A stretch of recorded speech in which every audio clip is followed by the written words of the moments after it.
Last class में जहां तक मुझे याद है तुम लोगों को कुछ मैंने पुली मास सिस्टम में फ्रिक्शन बताया था। Angle of friction, angle of repose, sir angle of friction और एंगल ऑफ रिपोज कराया था फिर आपने। इंक्लाइन प्लेन पे फ्रिक्शन कराया था, not moving up not going down. हाँ सर। पुलिस सिस्टम कुछ कराया था। क्या सर? स्ट्रिंग पुलिस सिस्टम में कुछ क्वेश्चन कराया था टिपिकल। होमवर्क दिया होगा, मैंने बोला रहा होगा कि ये करना। SCV 1 to 21 कर सकते हो। हाँ सर, वो किया था। यह है क्या, पूछना है कुछ उसमें?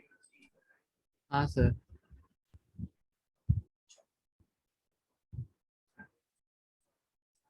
ठीक है, चलो बाद में अगली बार बता दूंगा, अभी थोड़ा आगे बढ़ा देता हूँ।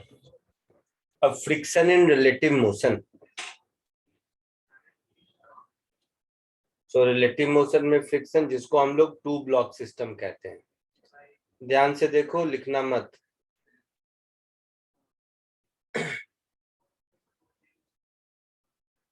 ये प्रॉब्लम टाइप है, कोई थ्योरी नहीं है वैसे। सो टू ब्लॉक सिस्टम,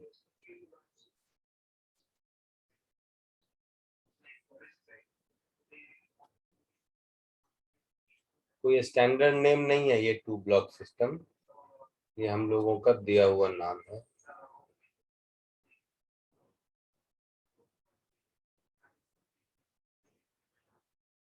ध्यान से देखो, इसमें फर्स्ट टाइप, टाइप ए।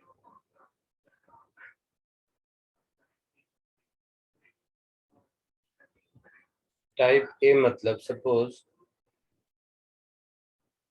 ये एक ब्लॉक है और ये एक दूसरा ब्लॉक है। ये दोनों ब्लॉक एक हॉरिजॉन्टल सरफेस पर रखा हुआ है।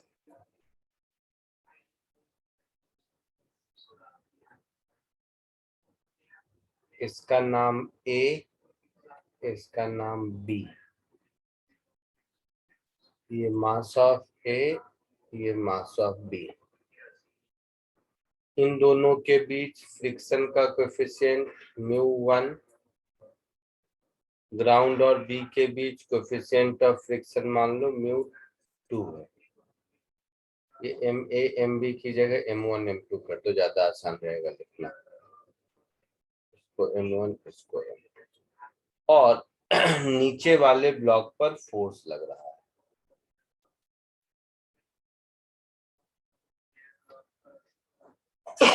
कॉमन सेंस से बताओ क्या क्या हो सकता है। हो सकता है सिस्टम मूव नहीं करे। हाँ सर।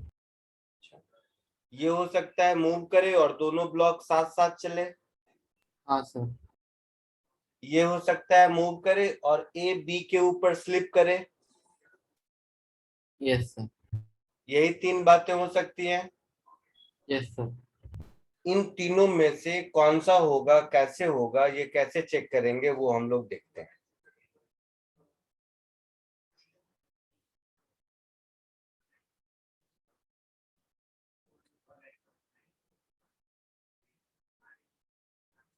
ये हो गया मास M1 तुम्हारा, और ये हो गया मास M2।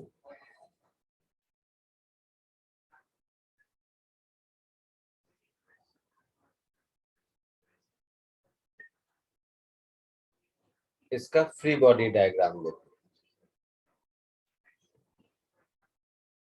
इस पर फोर्स F इधर लग रहा है, तो सबसे पहला तो इस पर इसका खुद का वेट नीचे लगेगा, M1G लगेगा। हाँ सर। Yes sir. और नीचे वाला सरफेस ऊपर वाले सरफेस पर फोर्स N1 लगाएगा।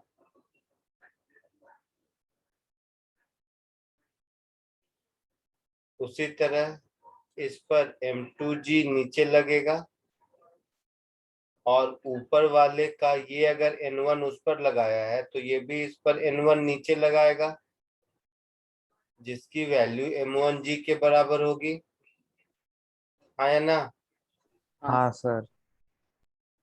और ग्राउंड इस पर नॉर्मल रिएक्शन ऊपर लगाएगा N2।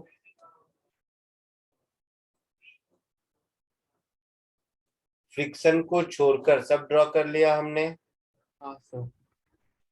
ऊपर वाले ब्लॉक पर फ्रिक्शन आगे की ओर होगा, यस सर। पक्का? हाँ sir. Let it be friction 1। तो नीचे वाले ब्लॉक के अपर सरफेस पर उतना ही फ्रिक्शन पीछे की ओर होगा। Yes sir. ग्राउंड और लोअर ब्लॉक के बीच एक दूसरा फ्रिक्शन 2 पीछे की ओर होगा। Yes sir. हाँ सर। इस फ्री बॉडी डायग्राम में किसी को कोई दिक्कत? सर वो नीचे वाले ब्लॉक का वापस समझा क्या वापस समझाऊं? सर कि वो N1 is equal to M1 जी वो का नीचे वाला ब्लॉक ऊपर वाले ब्लॉक पर N1 ऊपर की ओर लगा रहा है, तो ऊपर वाला ब्लॉक नीचे वाले ब्लॉक पर उतना ही N1 नीचे की ओर लगाएगा। Newton third law yes sir आया समझ में?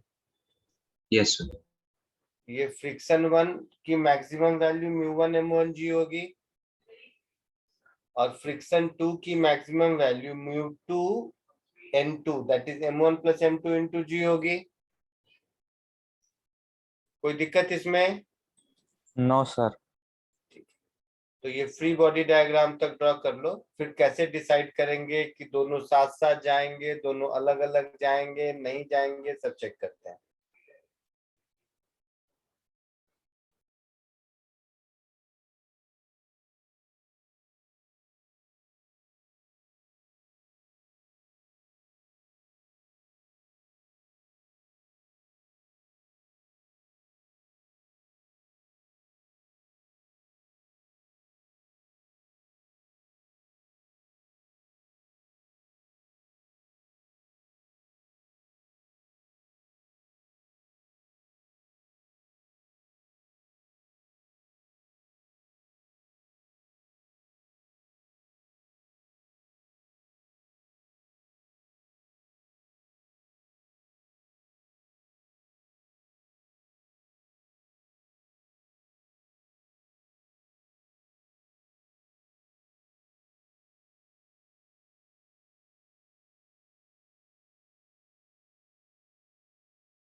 Done sir.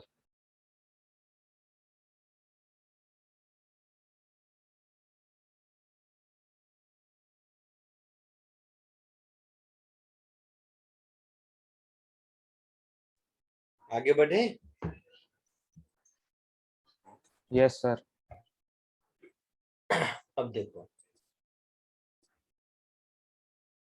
हम लोग क्या करते हैं, मान लेते हैं कि दोनों ब्लॉक साथ साथ चल रहा है, ठीक है?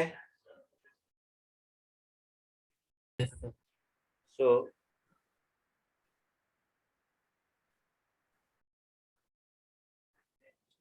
let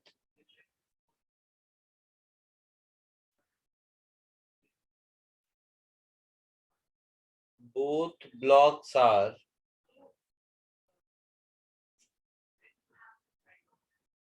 moving together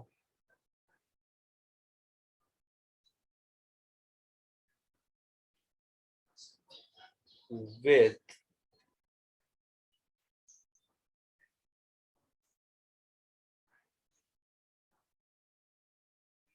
common acceleration a। ठीक है, ठीक है।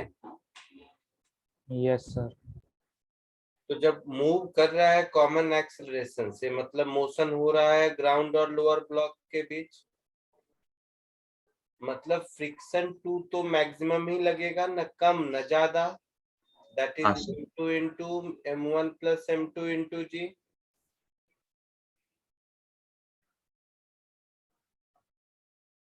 और फ्रिक्शन 1 जरूर कुछ इससे छोटा होगा, कितना होगा मुझे नहीं पता, m1 m1 जी से, हाँ या ना। हाँ सर। तो इक्वेशन ऑफ मोशन लिखेंगे तो क्या लिखेंगे? आप लोगों के पास फ्री बॉडी डायग्राम है, ऊपर में देखिए। तो लिखेंगे friction 1 is equal to m1a, नीचे वाले का लिखेंगे तो F minus friction 1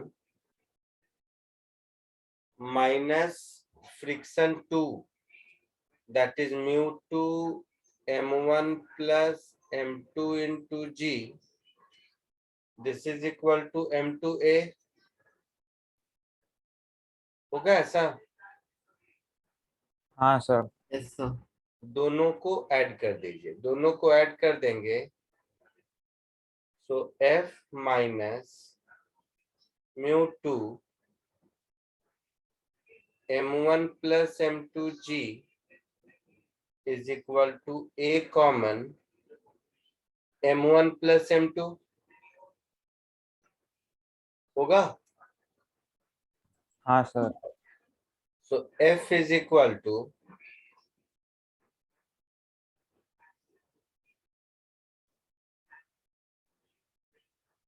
μ2 g plus a into m1 plus m2। ये एक बात समझ आ रही है? चलो ये क्यों लिखते हैं, इसको ऐसा करते हैं, दूसरा तरीका कर देते हैं, तो सबसे आसान ये रहेगा। So acceleration a is f upon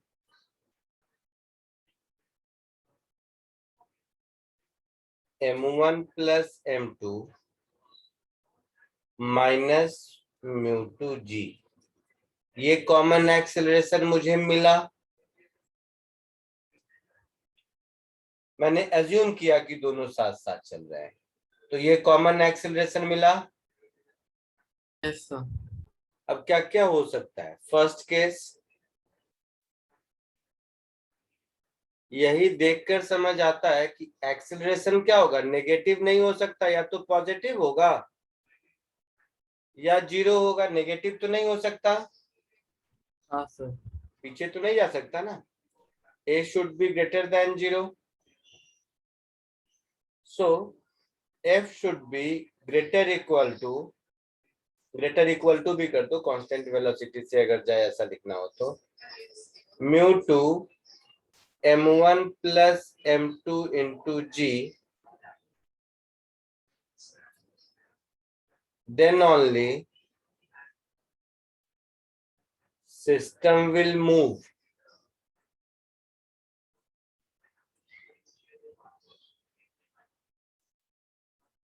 otherwise at rest। होगा ऐसा? हाँ sir. Yes sir.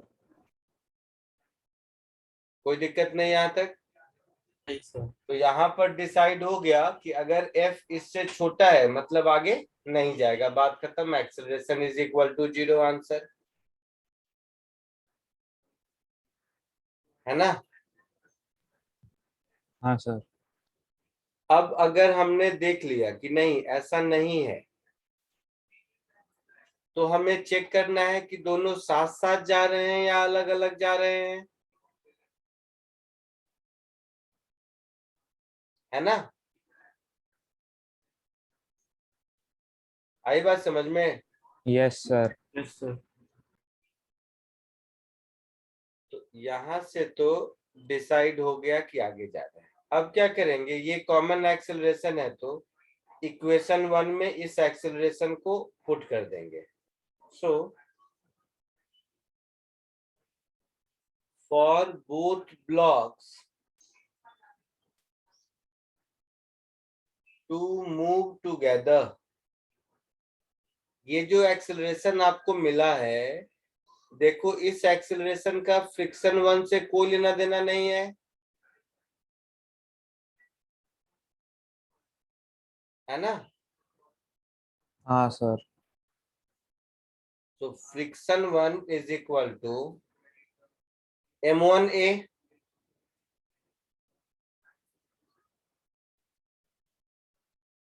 Required friction है। तो इस एक्सीलरेशन से चलने के लिए फ्रिक्शन 1 m1a चाहिए, that is m1 into f upon m1 plus m2 minus μ2g, ये एक्सीलरेशन था। हाँ तो सर। इससे मुझे फ्रिक्शन 1 निकल लिया, और फ्रिक्शन 1 अवेलेबल कितना है, μ1 m1g अवेलेबल है। तो यहां हम चेक करेंगे if required friction 1 is less than or equal to mu1 m1g, then both blocks are moving together with this common acceleration। आई बात समझ में। हाँ sir. Yes sir. then both blocks are moving together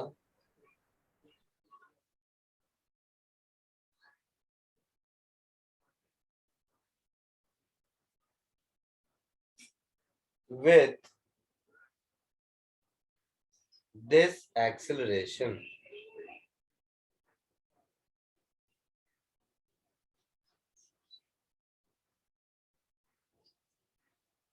ठीक है, otherwise moving separately।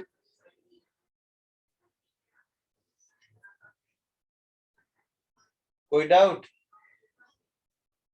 No sir.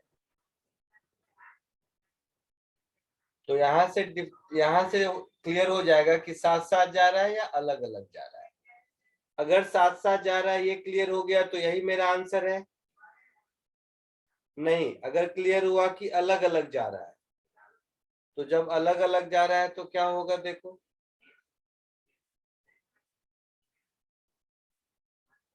so if they are moving separately,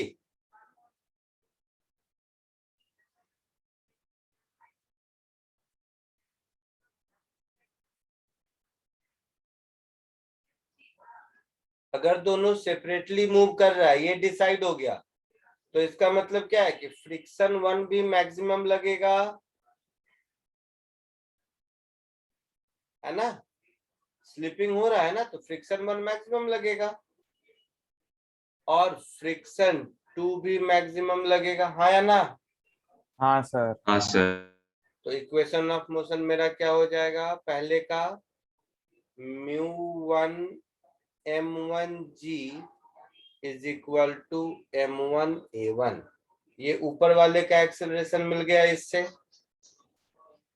नीचे वाले के लिए f minus μ1 m1g minus μ2 into m1 plus m2 into g, this is equal to m2 a2। a1 a2 दोनों का acceleration मिल जाएगा। आया समझ में। हाँ सर। Yes sir. कोई डाउट किसी को। सर एक केस से एक बार वापस बता सकते हैं। इसको कॉपी करो पहले, इसको कॉपी करते जाओ। फ्री बॉडी डायग्राम के बाद नहीं कॉपी किया है ना, यहाँ से बाकी है। हाँ सर हाँ सर। यहाँ से बाकी है, तो इसको पहले कॉपी कर लो। चांसेस ब्राइट है कि नहीं समझे होगे, बट उसके साथ साथ ये भी चांसेस ब्राइट है कि जैसे ही कॉपी करोगे समझ आ जाएगा, बट थोड़ा थोड़ा कंफ्यूजन रहेगा। फिर इसके अभी हम 2-3 प्रॉब्लम करेंगे तो वो कंफ्यूजन भी दूर हो जाएगा। देखने में लेंदी लगता है बट बहुत प्रॉब्लम इसके छोटे छोटे इजी होते हैं। कॉपी कर लीजिए।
Done sir.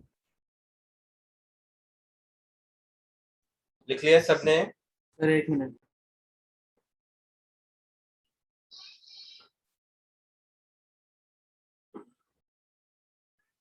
जैसे ही हो जाए बताओ।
हो गया सर।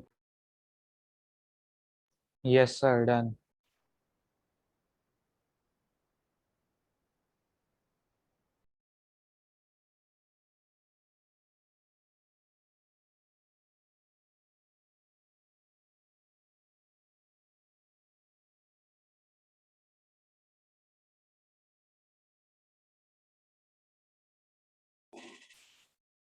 हो गया सबका? हाँ सर। हाँ सर सर। एक मिनट सर।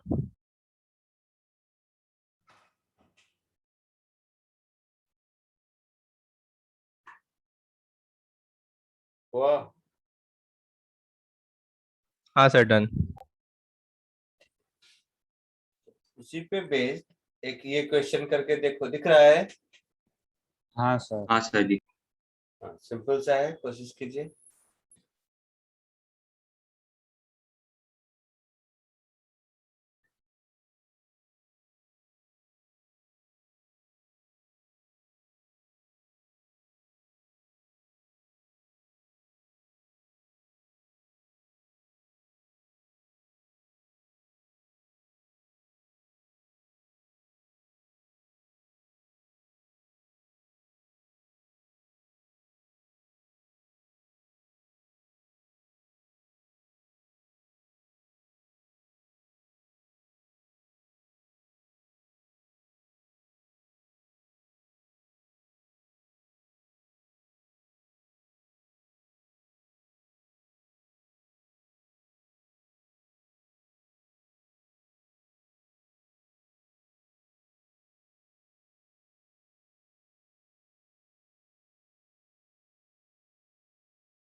हो गया।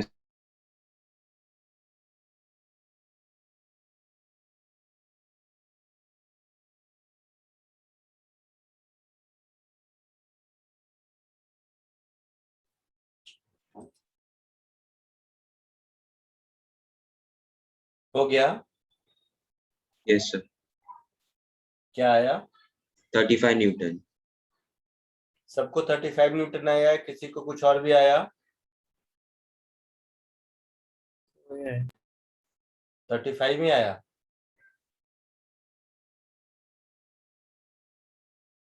बोलो। 30 न्यूटन। तुम्हें 30 आया? और किसी को?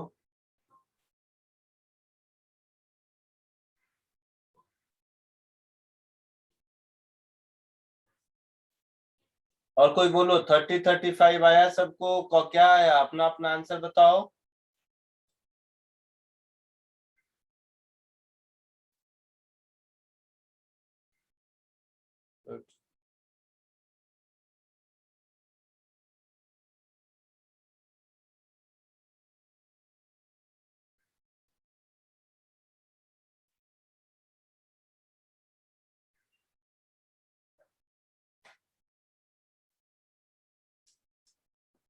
फ्रिक्शन 1 की मैक्सिमम वैल्यू कितनी होगी? 10 न्यूटन। 10 न्यूटन। 10 न्यूटन।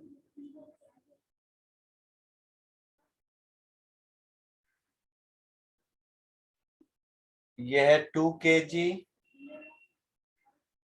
और यह है 4 kg। ग्राउंड फ्रिक्शनलेस है ना? हाँ यस सर। सर। तो ऊपर वाले का इक्वेशन ऑफ मोशन क्या लिखेंगे? Friction 1 is equal to 2a। नीचे वाले का क्या लिखेंगे? F minus friction 1 is equal to 4a लिखेंगे। दोनों को ऐड कर दो तो F is equal to 6a लिखेंगे। तो acceleration A is F by 6 ऐसे लिखेंगे। हाँ सर। इस एक्सीलरेशन A को यहाँ सब्स्टिट्यूट कर दो तो फ्रिक्शन 1 कितना मिल गया? F बाई 3 मिल गया। हाँ सर, तो 30 हो जाएगा। साथ साथ चलने के लिए friction 1 should be less than equal to 10 newton होना चाहिए। That is F by 3 should be less than equal to 10 newton होना चाहिए। So F should be less than equal to 30 newton होना चाहिए साथ साथ चलने के लिए। मतलब maximum value of force 30 newton होना चाहिए। आंसर है ना? Yes sir.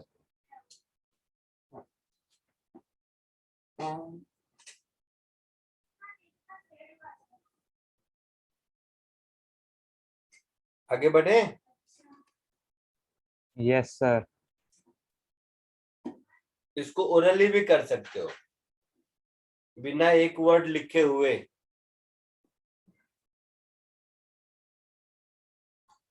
पहले ये कॉपी करो। लिख लिया सबने? हाँ सर। तो ओरली सोचो कि कुछ भी होगा, कुछ भी हो जाए, ऊपर वाले का मैक्सिमम एक्सीलरेशन कितना हो सकता है?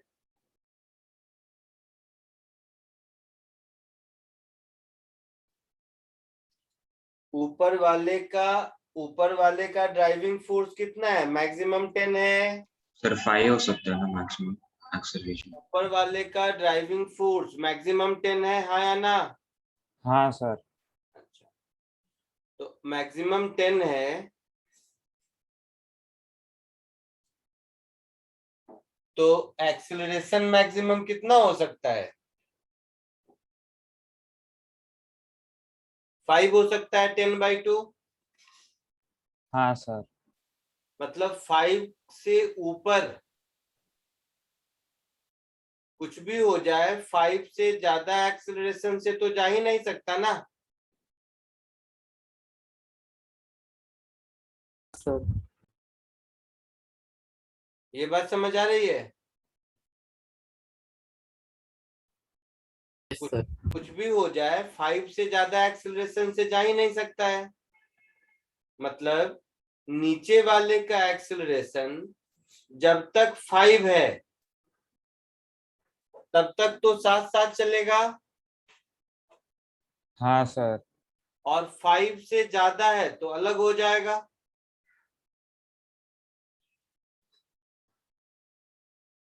है ना?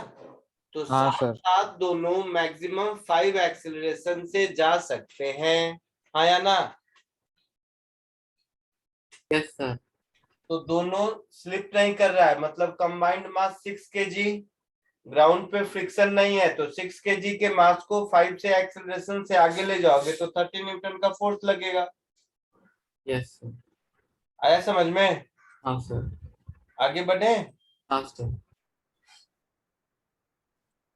नेक्स्ट क्वेश्चन लिख लिया है सबने ना? हाँ सर। इसी क्वेश्चन को सॉल्व करो, इसी का पार्ट है ये। जल्दी।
सर हो गया।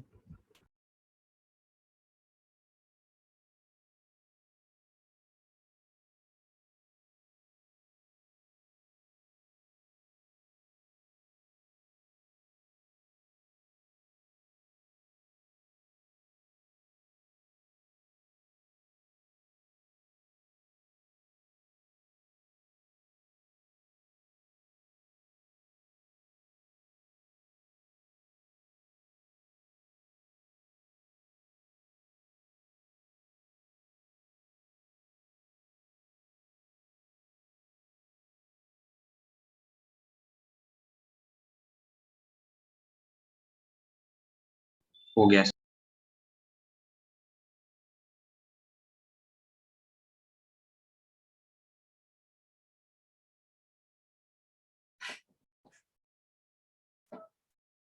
हो गया। फर्स्ट का क्या आंसर आया? दोनों का 2 आया। क्या? दोनों का 2 मीटर पर सेकेंड स्क्वायर आया। तो फर्स्ट में देखो 30 न्यूटन तक साथ जाएगा, कॉमन सेंस दिख रहा है। तो फर्स्ट में बोथ आर मूविंग टुगेदर, है ना? Yes sir. And both are moving together, common acceleration कितना हो जाएगा? 18/6, 6। 3 metre per second which square. is 3 metre per second square. Yes sir. Second 36, 30 से ज्यादा है, मतलब दोनों साथ साथ नहीं जा रहे हैं। नहीं जाएगा। नहीं जा रहे हैं अगर, तो अब इसका मतलब है कि फ्रिक्शन 1 मैक्सिमम लगेगा, हाँ सर। और फ्रिक्शन 1 मैक्सिमम कितना है? 10 न्यूटन। तो फ्रिक्शन 1 10 न्यूटन लगेगा। तो इक्वेशन ऑफ मोशन लिखेंगे तो क्या लिखेंगे? 10 इज इक्वल टू 2a1। तो a1 ऊपर वाले का एक्सेलरेशन हो गया 5 मीटर पर सेकेंड स्क्वायर, है ना? नीचे वाले का क्या लिखेंगे? 36 minus 10 is equal to 4a2। बोलो। हाँ सर वही आ रहा है 6.5। 6.5 मीटर पर सेकेंड स्क्वायर।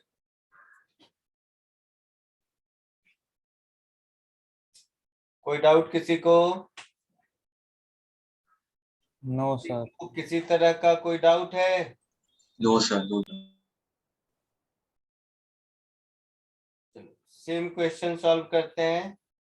अब ग्राउंड जो फ्रिक्शनलेस है उसको थोड़ा सा फ्रिक्शन दे देते हैं, बाकी डेटा वही है। दिख रहा है? हाँ सर। हाँ सर। इसको कोशिश करो।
सर हो गया।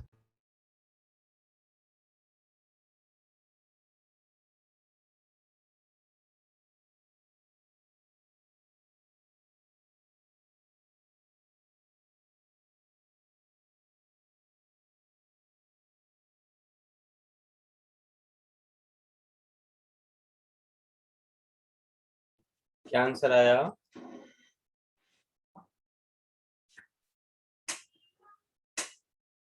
बोलो।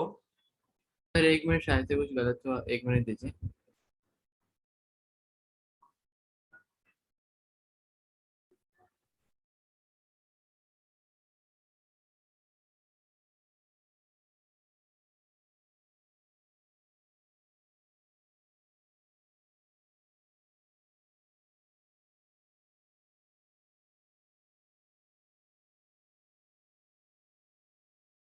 सर आ गया answer. Sir maximum value 34 Newton और मिनिमम वैल्यू 4 न्यूटन है।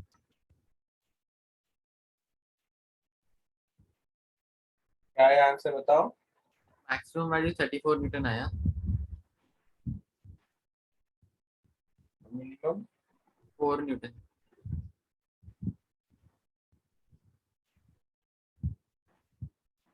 और कोई? सर मुझे मैक्सिमम वैल्यू 36 न्यूटन। हाँ सर। और मिनिमम? 6 बोलो। टन। क्या है मिनिमम मैक्सिमम?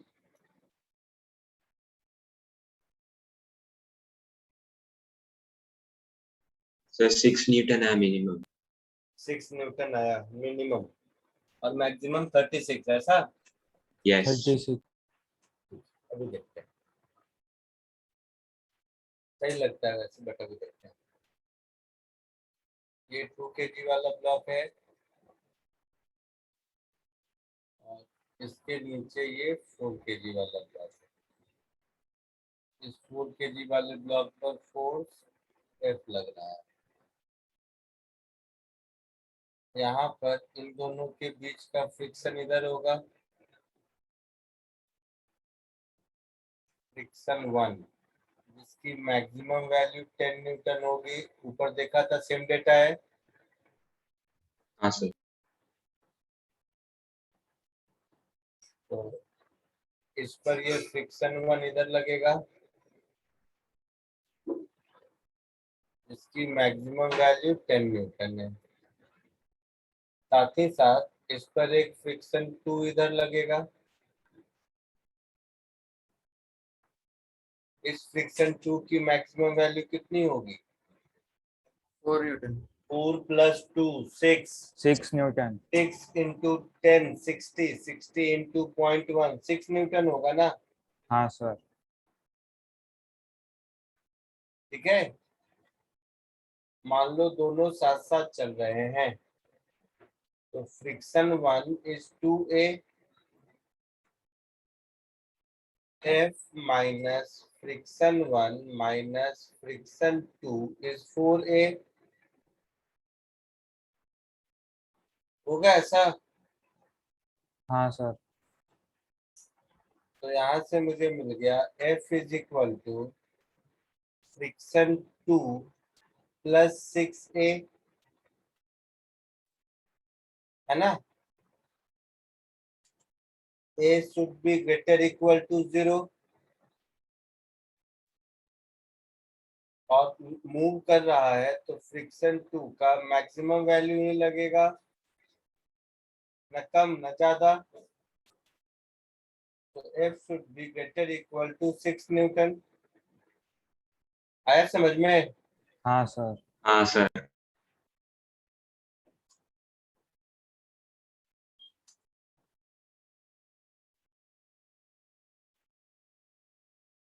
तो हम इसको ऐसे लिख सकते हैं,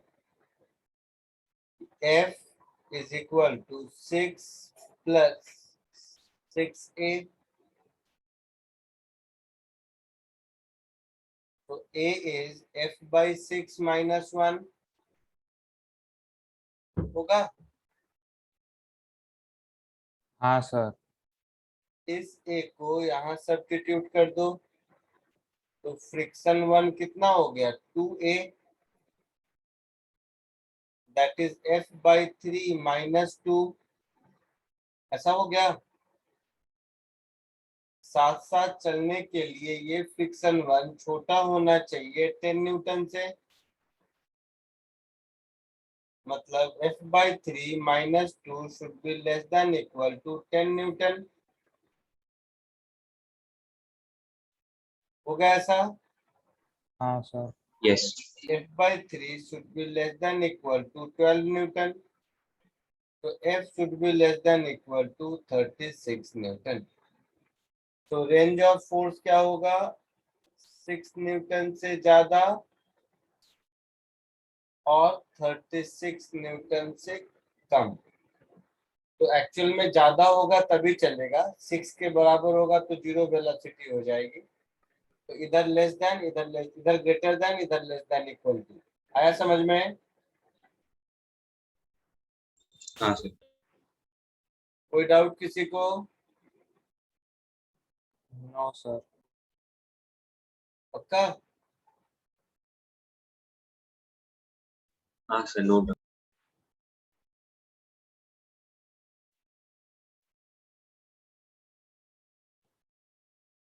आगे बढ़े?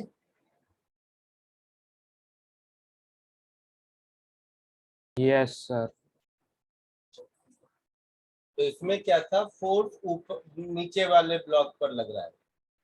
ऐसा भी हो सकता है कि फोर्स ऊपर वाले ब्लॉक पर लगे, हाँ सर। हाँ सर।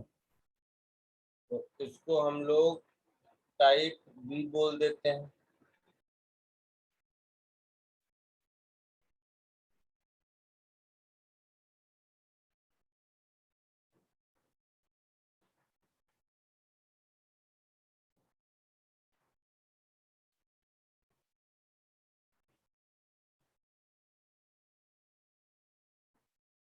देखो इधर, तो सबसे पहली चीज ये ए की जगह बी है,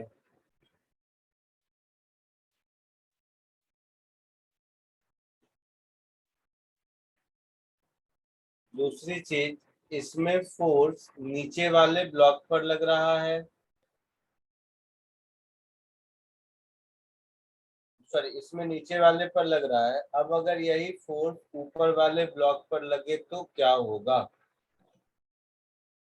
तो हमारा फोर्स ऊपर वाले ब्लॉक पर इधर कहीं लग रहा है,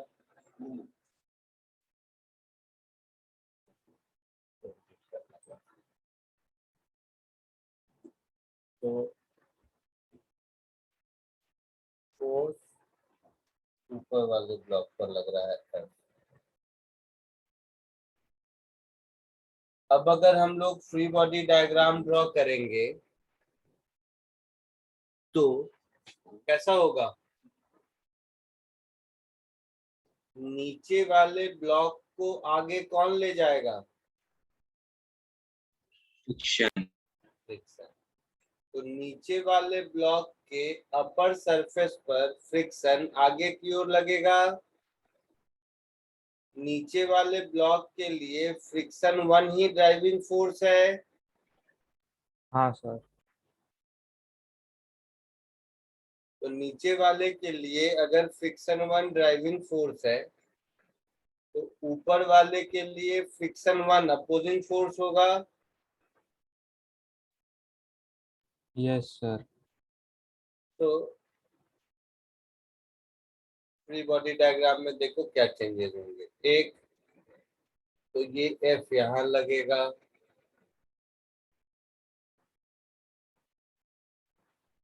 दूसरा इन दोनों के बीच का फ्रिक्शन 1 इस पर इधर लगेगा और इस पर इधर लगेगा, हाँ या ना? Yes sir. Yes sir. इस फ्रिक्शन 1 की maximum value u1 m1 g होगी, है ना? हाँ सर। तो आपको ये ध्यान रखना है कि ये वाला जो फोर्स है ये नीचे वाले ब्लॉक के लिए ड्राइविंग फोर्स है,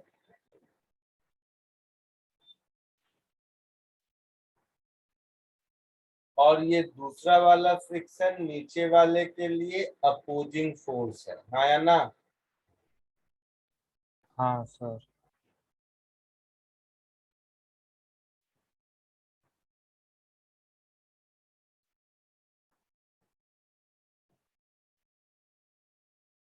जल्दी से इसको कॉपी कर लीजिए यहाँ तक। फिर इसमें भी वही तीनों कंडीशन देखते हैं, दोनों साथ साथ चलेगा, अलग अलग चलेगा, नहीं चलेगा, क्या होगा देखेंगे।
Done sir.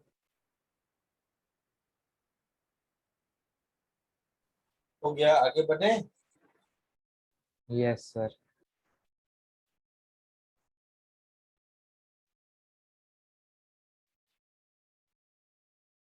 सबका हो गया।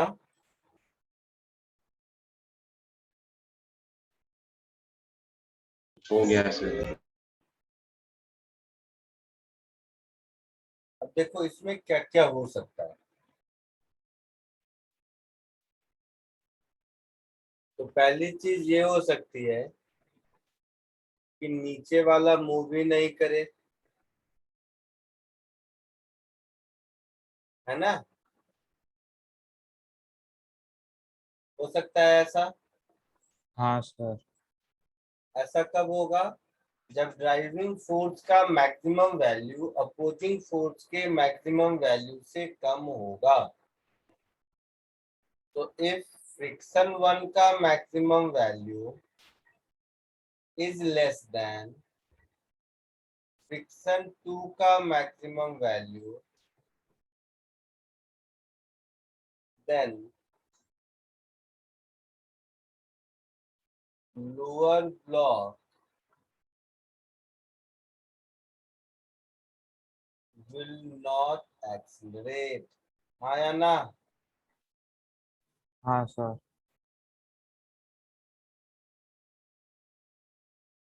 मतलब म्यू 1 m1g अगर छोटा है mu 2 m1 plus m2 into जी से,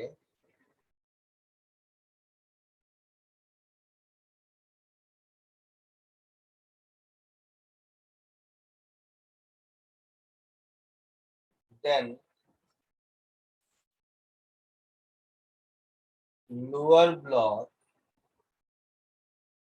will be at rest है ना, मतलब A2 0 हो गया। अपर ब्लॉक का क्या होगा, F माइनस म्यू1 M1G is equal to M1 A1, ऐसा होगा, है ना, होगा ऐसा। हाँ सर। और F अगर म्यू1 M1G से भी छोटा है, ऊपर वाला कंडीशन और नीचे वाला कंडीशन, तो A1 भी 0 होगा। आई बात समझ में?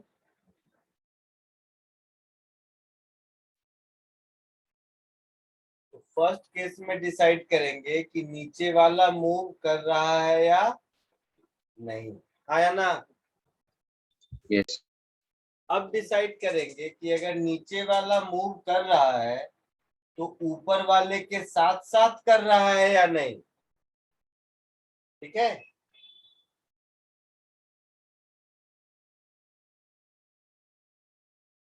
दैट इज फ्रिक्शन 1 का maximum value is greater equal to friction 2 का maximum value.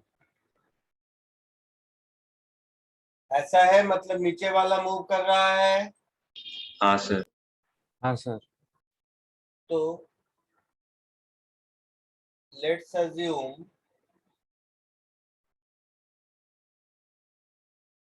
both are moving together।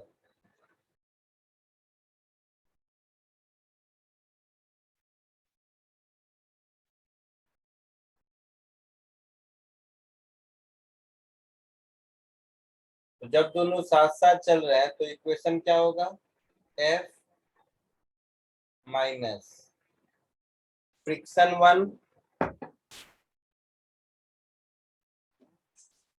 F minus friction 1 is M1 A1 and friction 1 minus mu 2 M1 plus M2 into G।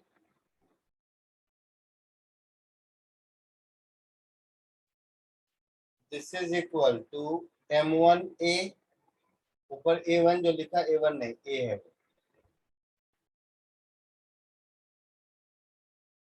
ठीक है।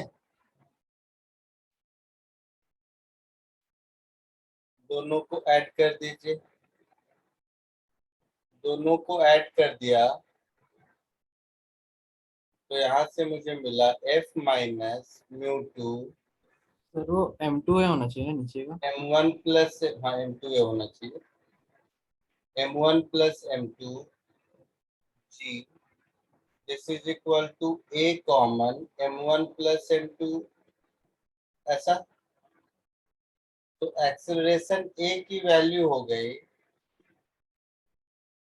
F upon M1 plus M2 minus mu 2 G, ये common acceleration मिल गया, है ना। हाँ sir. अब इस common acceleration को इक्वेशन 1 में पुट करके फ्रिक्शन 1 निकालेंगे।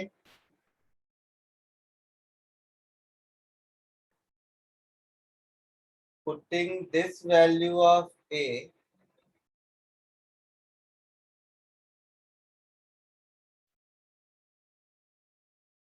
in equation 1 और 2 दोनों में से किसी में,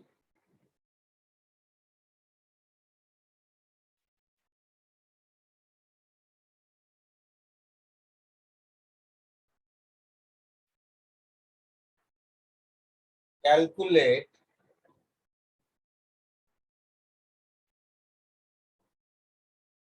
required value of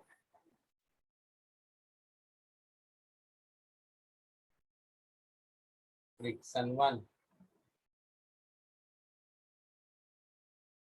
if required friction 1 is less than equal to mu1 m1g, फिर तो कोई दिक्कत नहीं है, हमारा एजम्पशन सही है ना। हाँ सर सही। then both blocks are moving together.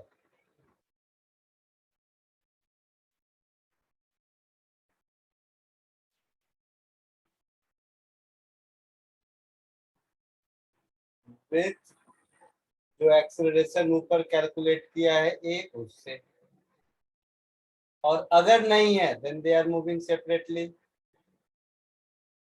है ना? आई बात समझ में? हाँ सर। तो if this required value of friction 1 is greater than mu1 m1g, then both blocks are moving separately.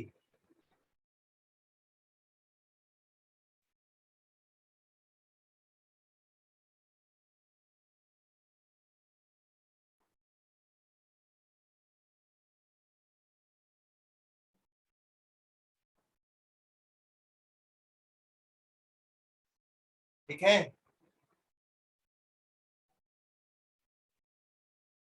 कोई दिक्कत? No sir. तो सेपरेटली मूव करेगा तो क्या इक्वेशन होगा? F माइनस mu1 m1g is equal to m1 a1 and mu1 m1g minus mu2 m1 plus m2 into g is equal to m2 a2, ऐसा होगा। और दोनों फ्रिक्शन मैक्सिमम लगेगा क्योंकि दोनों जगह रिलेटिव मोशन हो रहा है। आ रही है बात समझ में? हाँ सर। सर यही पर यही FR1 तीन बातें हो सकती हैं। हाँ बोलो। सर वो केस 3 का मुझे पहला वाला स्टेटमेंट समझ में नहीं आया, वो वापस क्या? केस 3 का पहला वाला line, if required FR1 is greater than mu। हाँ, रिक्वायर्ड फ्रिक्शन 1, केस 2 में जो फ्रिक्शन 1 कैलकुलेट किया है, नहीं सर, केस 3 में। सुनना, इससे ऊपर वाले केस में जो फ्रिक्शन 1 का रिक्वायरमेंट कैलकुलेट किया है वो अगर अवेबिलिटी से नीचे है तो साथ साथ चल रहा है, और अवेबिलिटी से ऊपर की रिक्वायरमेंट है तो अलग अलग चल रहा है।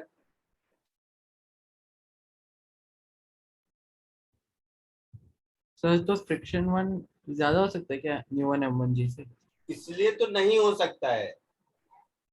केस 2 में जो फ्रिक्शन 1 कैलकुलेट किया वो तो एक्सीलरेशन का वैल्यू पुट करके किया कि फ्रिक्शन 1 इतना होना चाहिए, हाँ सर। दोनों को साथ साथ ले जाने के लिए हाँ सर। उतना अवेलेबल है तो साथ साथ जा रहा है, नहीं है तो साथ साथ नहीं जा रहा है। जैसे ये वाला क्वेश्चन तुम लोगों ने इसका मतलब गलती से कर लिया, क्वेश्चन नंबर 236 न्यूटन वाला।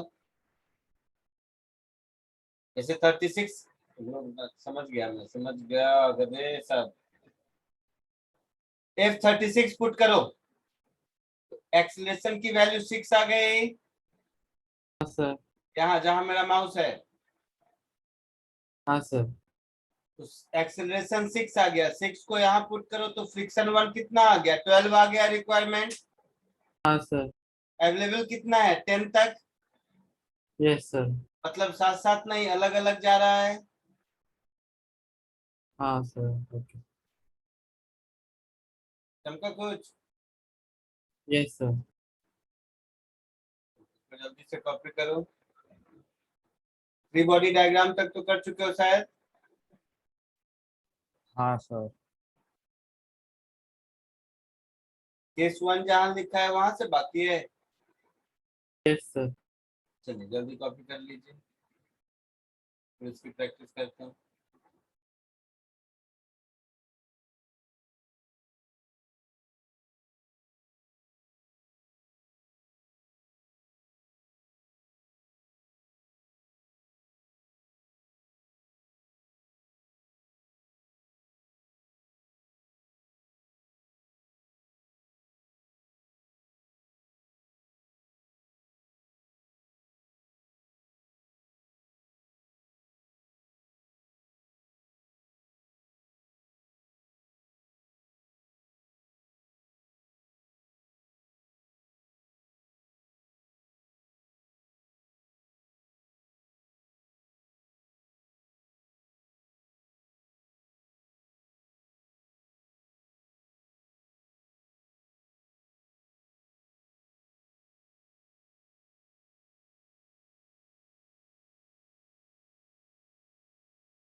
Done sir.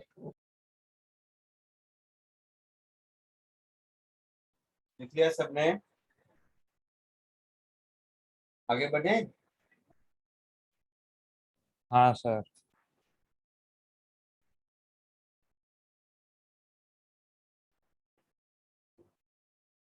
पक्का? आगे बढ़ते हैं। सेम क्वेश्चन जैसे ये किया था, यही क्वेश्चन करते हैं। फर्क सिर्फ इतना है कि इस क्वेश्चन में इस फोर्स F को नीचे के बदले ऊपर लगा देते हैं।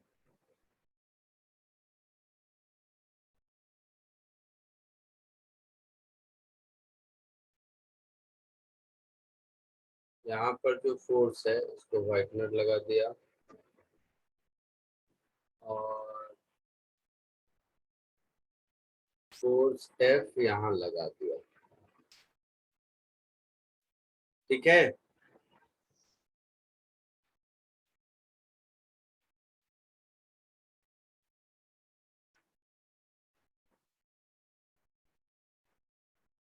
इसको सॉल्व करो।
हो गया।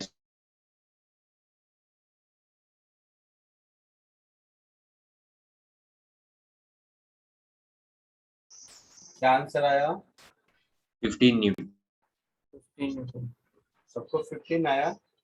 हाँ सर। देखते हैं। सेम स्टोरी, मान लो दोनों साथ साथ चल रहे हैं। पहले तो फ्री बॉडी डायग्राम ड्रॉ करो। फ्री बॉडी डायग्राम ड्रॉ करोगे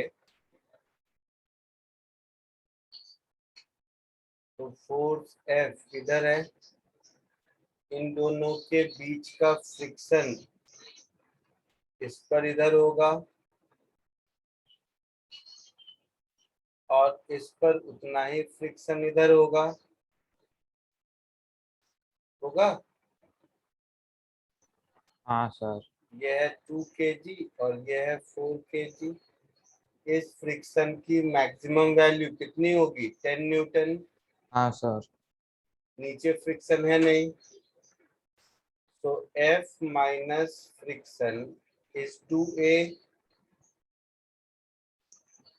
and friction is equal to 4A.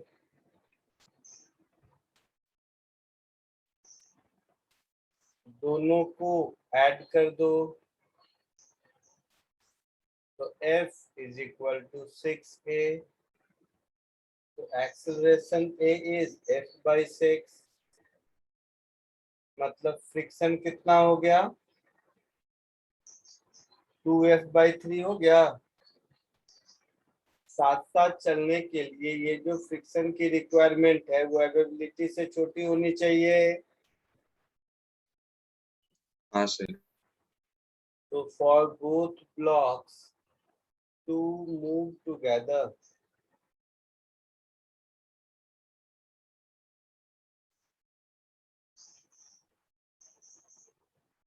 this friction should be less than equal to 10 Newton. मतलब 2F by 3 should be less than equal to 10 Newton. So F should be less than equal to 15 Newton. So F maximum 15 Newton. Answer.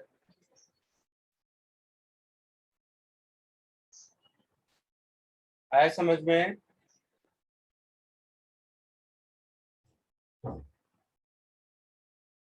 बोलो।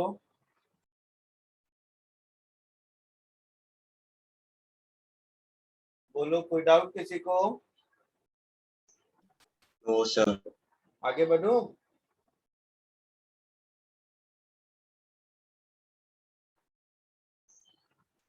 बोल भाई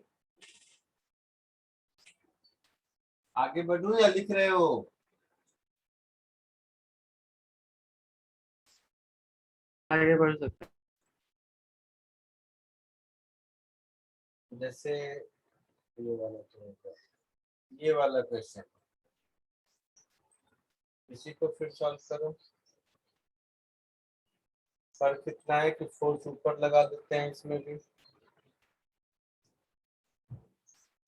सो ये हो गया आपका question number 5।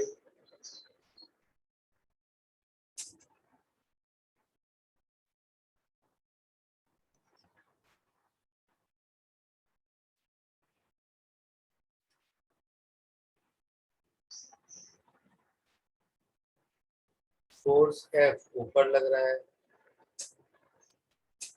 ठीक है? Yes sir.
हो गया सर।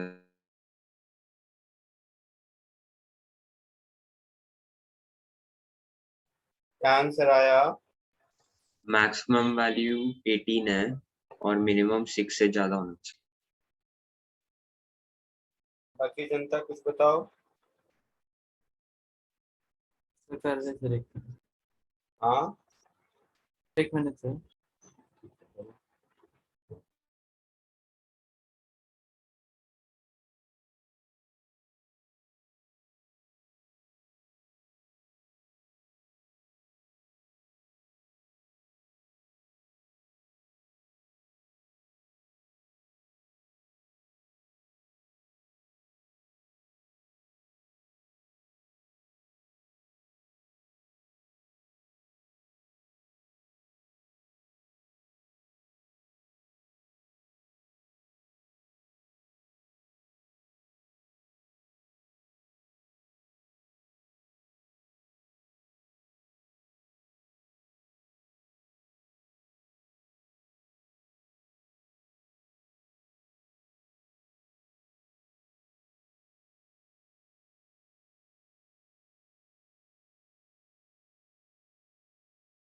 सर सॉरी, वो 12 है मैक्स वाली।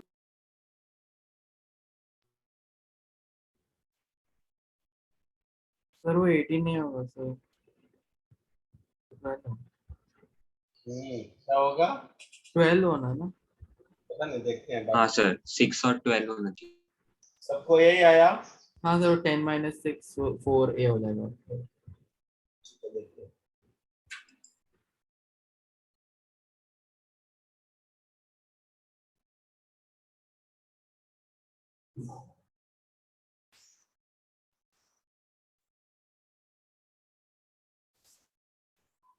इस फ्री बॉडी डायग्राम में ये हो गया फ्रिक्शन 1,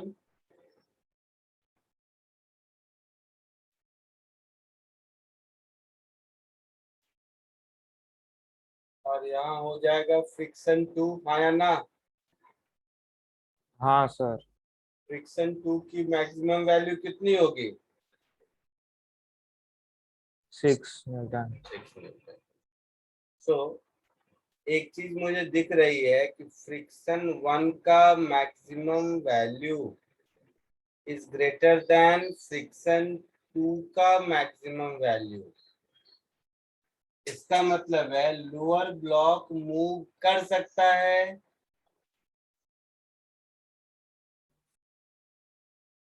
ना? हाँ sir. That is lower block can move. तो मूव कर सकता है कि नहीं, वो डिसाइड हो गया कि कर सकता है। अब है कि साथ साथ होगा या नहीं, तो वो देखते हैं। तो F minus friction 1 is equal to 2A and friction 1 minus 6 is equal to 4A। क्योंकि मूव कर रहा है तो ग्राउंड और लोअर ब्लॉक के बीच तो मैक्सिमम फ्रिक्शन ही लगेगा ना। ग्राउंड और लोअर ब्लॉक के बीच एक्सेलरेशन होगा, हाँ या ना? हाँ सर। रिलेटिव मोशन होगा ही ना अगर मूव कर रहा है तो ग्राउंड और लोअर ब्लॉक के बीच। F is equal to 6 plus 6A, that is F should be greater than 6 Newton. तो F का मिनिमम वैल्यू हो गया 6 न्यूटन, ठीक है। अब मैक्सिमम वैल्यू चलिए देखो। तो यहाँ से एक्सेलरेशन का वैल्यू मिल गया मुझे F/6 माइनस 1 मिला। इसको इक्वेशन 1 में पुट कर दो या किसी में। तो फ्रिक्शन 1 ये मेरा हो गया 6 प्लस 4A।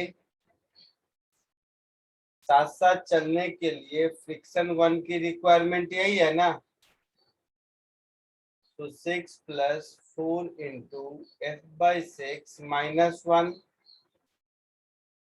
होगा। हाँ सर। तो 6 plus 2F/3 minus 4, that is 2F/3 plus 2। ये रिक्वायरमेंट हो गई। तो ये रिक्वायरमेंट अवेलेबिलिटी के रेंज में होना चाहिए विच इज 10 न्यूटन, है ना। तो 2F/3 plus 2 less than equal to 10 Newton. So 2F/3 should be less than equal to 8 Newton. तो F should be less than equal to 12 Newton. ऐसा होगा? हाँ बोलो। सर। F का रेंज क्या हो गया? 6 to 12 हो गया।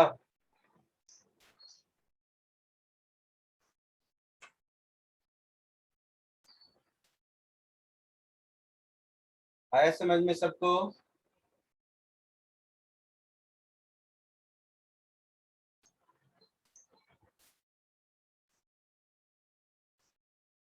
आगे बढ़े। तो 0 से 6 में रेस्ट पर रहेगा, 6 से 12 में साथ साथ चलेगा, 12 से ज्यादा में अलग अलग चलेगा। हाँ सर। यही मतलब हुआ ना कुल मिला के।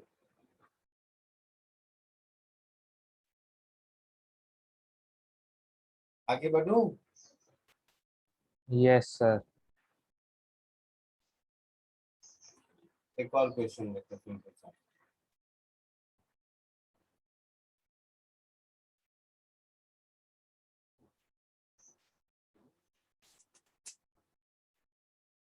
डायरेक्टली 2 ब्लॉक सिस्टम वैसा नहीं है, उससे इजी सम है, कोशिश करो।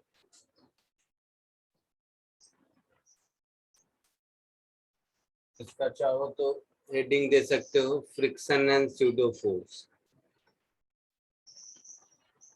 वैसे स्यूडो फोर्स की जरूरत नहीं है, कोई स्यूडो फोर्स की जरूरत नहीं है, ऐसे ही सॉल्व करो। मतलब ऐसा कोई नेम नहीं है, हम लोग अपने मन से ये सब नाम देते रहते हैं। ऐसे ही कोशिश करो। क्वेश्चन नंबर 6 जल्दी।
सर हो गया।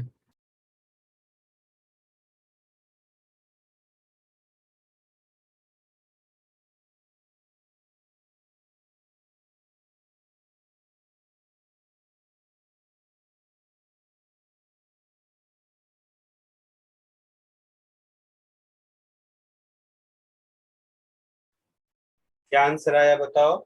100 न्यूटन। देखते हैं। ये जो बड़ा वाला ब्लॉक है और ये एक छोटा वाला ब्लॉक, इस छोटे वाले ब्लॉक पर इसका खुद का वेट नीचे लग रहा है,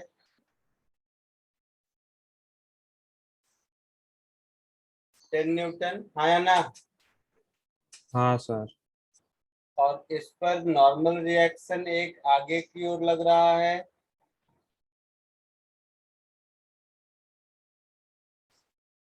ना। और इन दोनों के बीच का फ्रिक्शन इस पर ऊपर की ओर लग रहा है,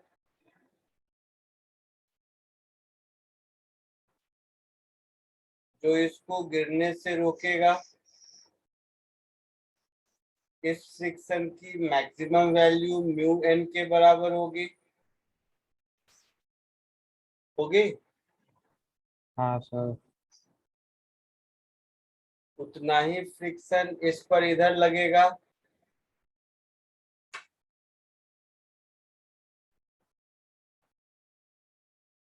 ये इस पर एन फोर्स इधर लगा रहा है, तो ये भी इस पर उतना ही एन फोर्स इधर लगाएगा, न कम न ज्यादा। और अप्लाइड फोर्स एफ इधर है, नीचे फ्रिक्शन नहीं है, जरूरत नहीं है, बट ग्राउंड का नॉर्मल रिएक्शन ऊपर होगा। होगा ऐसा।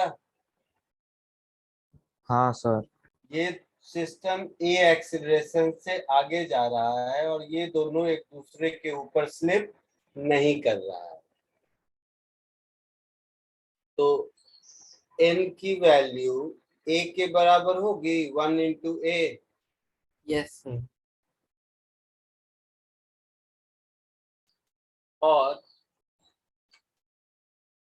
नीचे नहीं गिर रहा है, मतलब mu into N is definitely less than equal to 10। नहीं नहीं sorry, mu into N is greater than 10। यही फ्रिक्शन फोर्स इसको बैलेंस कर रहा होगा ना, तो फ्रिक्शन फोर्स जरूर 10 से ज्यादा होगा। बोलो। हाँ सर। मतलब acceleration greater than 20 metre per second square है, ये पक्का है इसके नहीं गिरने के लिए। अब इसका इक्वेशन ऑफ मोशन लिखो। ये 4 kg का है, तो F minus N is equal to 4a होगा। n is nothing but a, so F is equal to 5a। यहाँ से a का वैल्यू पुट करोगे तो कह सकते हो F should be greater equal to 100 Newton. So हाँ sir. F minimum need to be applied on 4 kg block is 100 Newton answer। कोई डाउट किसी को? No sir. पक्का?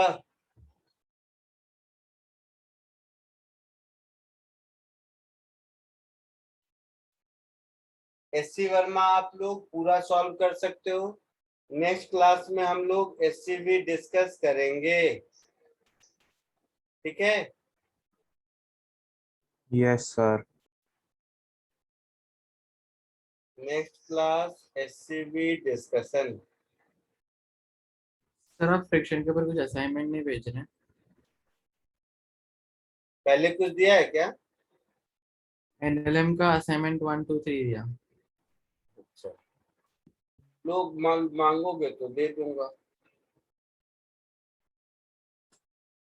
चाहो तो दे सकता हूँ, बट कम से कम पहले इतना तो कर लो, इसको कर लो उसके बाद देता हूँ, ठीक है। एससीवी कर लो उसके बाद ले लेना मेरे से याद से। सर तो एचसीवी के डिस्कशन के बाद आप दे दोगे? हाँ, एससीवी के डिस्कशन के बाद हर चैप्टर में यही ट्रेंड रखो तुम अपने बैच में। एससीवी डिस्कशन के बाद जब नया चैप्टर अगली बार स्टार्ट करें उससे पहले आप हमेशा हर चैप्टर का असाइनमेंट ले लिया करो। मेरा देने में कोई मैं दे दूंगा, बट होगा क्या, सॉल्व होगा नहीं, जबरदस्ती फ्रस्ट्रेट रहोगे। उससे अच्छा एससीवी है, वो सॉल्व होता है थोड़ा बहुत तो अच्छा लगता है, ठीक है। चलो bye. Thank you, sir. Bye, sir. Thank you sir. Bye. Thank you, sir.